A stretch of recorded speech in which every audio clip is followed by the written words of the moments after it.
வளர்க்கலாம் அப்படின்னு சொல்லிட்டேன்ல, ஆனால் அதை எங்கே வளர்க்கலாம், எப்படி வளர்க்கலாம்னு இன்னும் யோசிச்சுட்டு இருக்கீங்களா? அதோட பேத்தை சூஸ் பண்ண வேண்டியது உங்களோட பொறுப்புங்க. சம்மர் டைமில் கூலான வெஜிடபிள்ஸை நம்ம டெரஸ் கார்டனில் போட்டால் ரொம்பவே நல்லது. அந்த வகையில் இது வந்துட்டு பனிக்காலத்தில் நிறைய காய்கள் காய்க்கும்.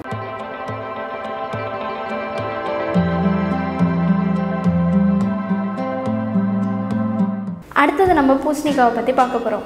பூசணிக்காய் பார்த்திங்கன்னா ரொம்பவே சாஃப்டான ஒரு செடி. அதனால் சீக்கிரமாக டேமேஜ் ஆகிறதுக்கு நிறைய வாய்ப்புகள் இருக்குது. அதை டேமேஜ் ஆகாமல் பார்த்துக்கோங்க.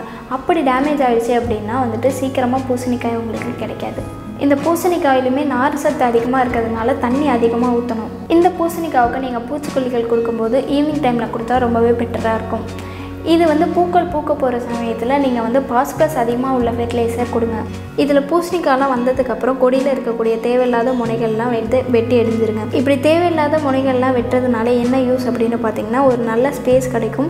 பம்ப்கின்ஸ் வந்து க்ரோ ஆகிறதுக்கு நல்ல ஒரு ஸ்பேஷியஸான ஒரு இடம் இருக்கும்.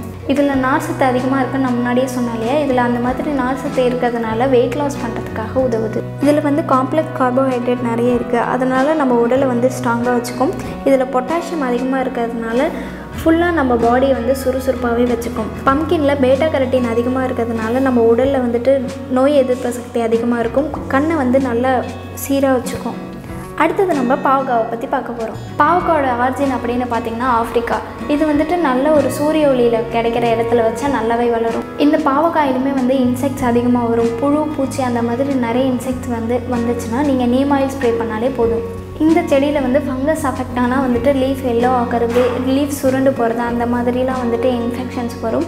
ஸோ அந்த மாதிரி இன்ஃபெக்ஷன் ஏதாவது நீங்கள் பார்த்தீங்கன்னா உடனே வந்துட்டு அந்த லீஃப் வந்து கட் பண்ணிவிடுங்க. பொதுவாகவே பார்த்திங்கன்னா பாவக்காய் ரொம்பவே கசப்பாக இருக்கும். ஸோ யாருக்குமே இதை வந்து பிடிக்கவே பிடிக்காது. எதனால் கசப்பாக இருக்குது அப்படின்னு பார்த்திங்கன்னா அதில் ஒரு என்சைம் இருக்குது, அதுதாங்க காரணம்.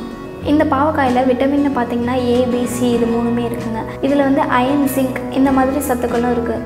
இதில் வந்து கசப்புத்தன்மை அதிகமாக இருக்கிறதுனால குடலில் உள்ள புழு பூச்சிகள்லாம் வந்துட்டு க்யூர் பண்ணுது. Sugar patients, asthma, blood pressure இருக்கிறவங்கெல்லாம் வந்துட்டு பாவக்காவை எடுத்துக்கிட்டால் அவங்களுக்கு வந்து க்யூர் ஆகிடும். உங்களுக்கு இந்த மாதிரி vegetable plants, pots, grow bags இந்த மாதிரி ஆர்கானிக்கான ஃபெர்டிலைசர் இதெல்லாம் வேணும்னா நம்ம shanthi online plants.com விசிட் பண்ணுங்கள். தேங்க்யூ.